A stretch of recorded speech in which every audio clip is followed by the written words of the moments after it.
Galactic Hyperdrive. So I saw Transformers 1, and not gonna lie, it might be movie of the year for me. And yes, I know, Dune Part 2, Deadpool and Wolverine, Furiosa, and a whole bunch of movies came out this year. But this one hits different.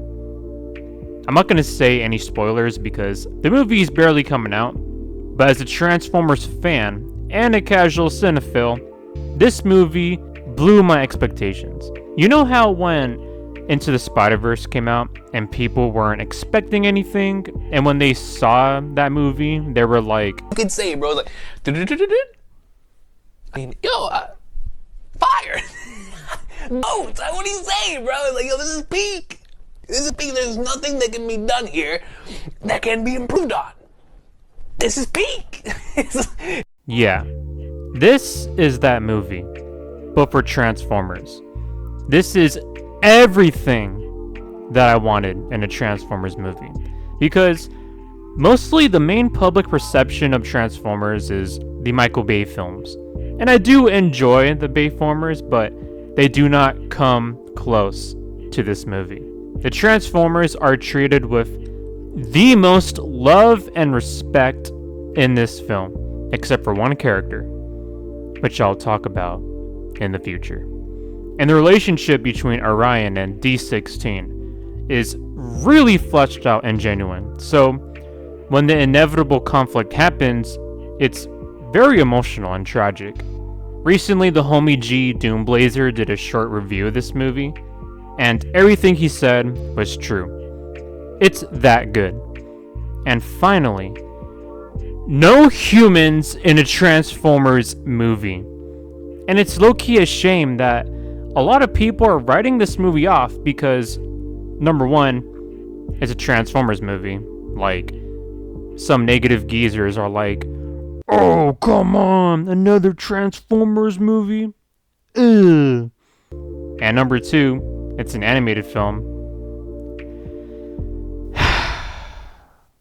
Like, really, bro?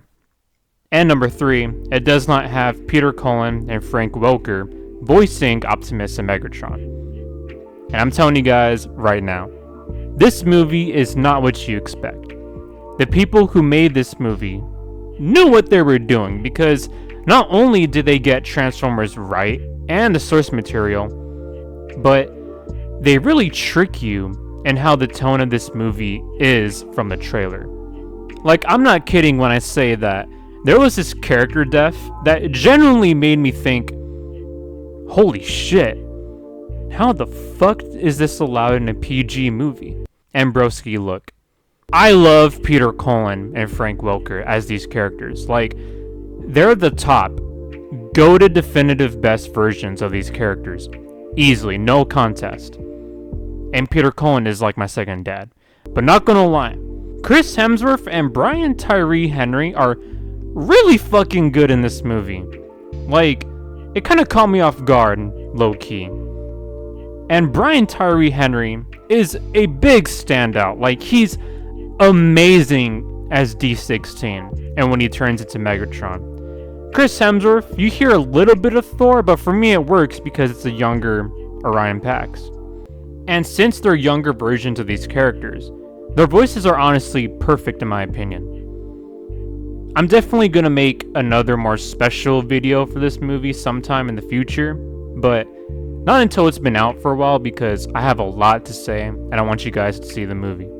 So trust me when I tell you that the writers and director really know their shit. And I fear that this movie will flop because it's unfortunately been written off by people before its release. And I really hope and pray that this movie does good and people see it, as I really want them to be able to make a sequel that's about the war. And very often in Transformers media, the war was always spoken about, but not shown. And it's something that I've always wanted to see.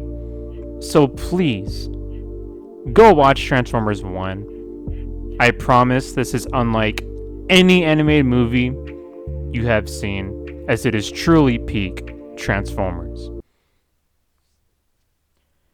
You have the sauce! You have the power.